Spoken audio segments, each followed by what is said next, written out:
A History of Stumptown.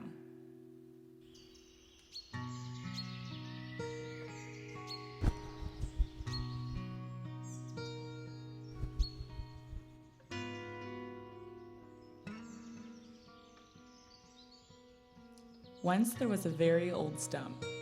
This stump had been there for longer than many can count or remember. Within this stump lived a witch. She too had lived there for longer than any could remember. She became close to the foxes, who in turn became her protectors and the guardians of the forest. Her magic was to keep the peace of the surrounding nature to ensure it remains in harmony. One day, people showed up. More and more arrived, unaware this was the witch's home. Soon, many had gathered to this place. They created a little town, houses were built, and a village appeared. This tree stump became a point of contention for the villagers. For some, the foxes that lived in the stump stoked fear. People thought of them as sneaky and dangerous, and they believed the stump was nothing but an eyesore on this town. Others felt the foxes brought good fortune to their village. They thought the stump a handsome part of town. It brought a delightful, mysterious presence that they enjoyed. After many years of increasingly heated debate, some villagers tried to tear it down. This led to an event that changed their lives forever.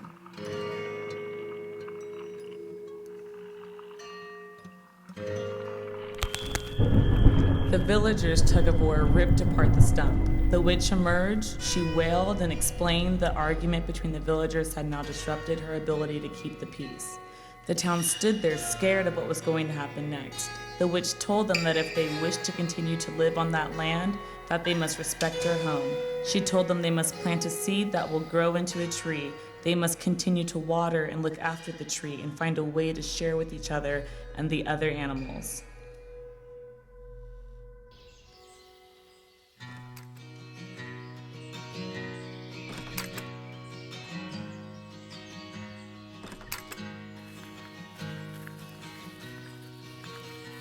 After that day, the villagers got to work, making sure they would come together to keep the tree growing nice and big. They built a water fountain connected to the river that they would use to water the tree. They started a festival that celebrated the day they all came together. They wrote songs and played games.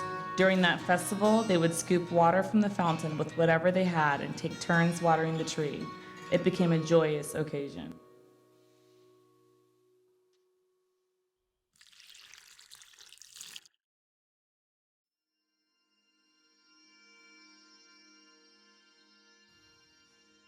The tree began to grow to its fullest.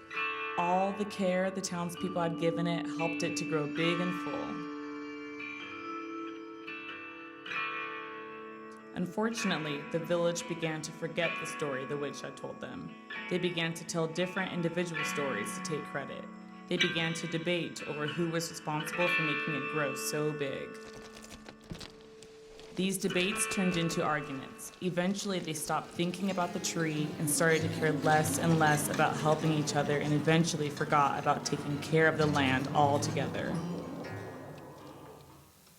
Again, this angered the witch. How could she keep the harmony of nature and the land when the people who came upon it could not listen to her warnings? She decided to use her powers and turn the tree into a stump. The town was so distracted they didn't even notice. Deep within a neighboring tree to the stump was a bluebird family that also had been living in the tree for generations and generations. Just like the foxes, the protectors of the land, the bluebirds were the story keepers. The witch gave them the responsibility to keep the story of the seed. They could tell this story to any human who would listen. The story of Miriam.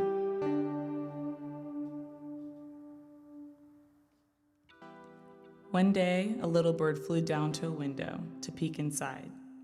She saw a baby girl. The baby girl saw her. Miriam lit up every time she came to the window. When Miriam became a child, the bluebird decided to tell her the true story of the tree and all about the witch fox. Because Miriam knew the true reason for the tree, she made sure to water it and take care of it. They became close friends.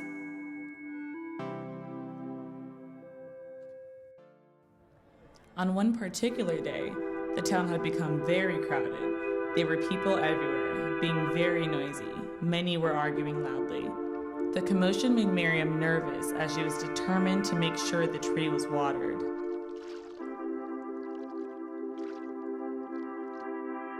She nervously made her way towards the stump. As she got to the stump, eager to water it, she could see other kids talking about her. They couldn't understand why she was watering a tree stump. They thought it was strange. She overheard a child saying, "What an ugly stump. Someone should just take it down." Hearing this, something started to boil from inside of Miriam. She felt an emotion that was very strong. Before she could stop it, her frustration had washed over her. She was so loud, everyone stopped what they were doing and turned to look at her. After she saw all the eyes gazing at her, Miriam found the words to tell the townspeople how she felt. Since her bluebird friend had told her the truth, she had the confidence to tell them about the fox witch and the reason for watering the tree and the festival that used to unite them. After she finished, she looked around at all the people staring. It felt like a sea of laughter had engulfed her ears. They didn't believe her. They thought she was making it up since she was just a kid. They thought she was just being silly.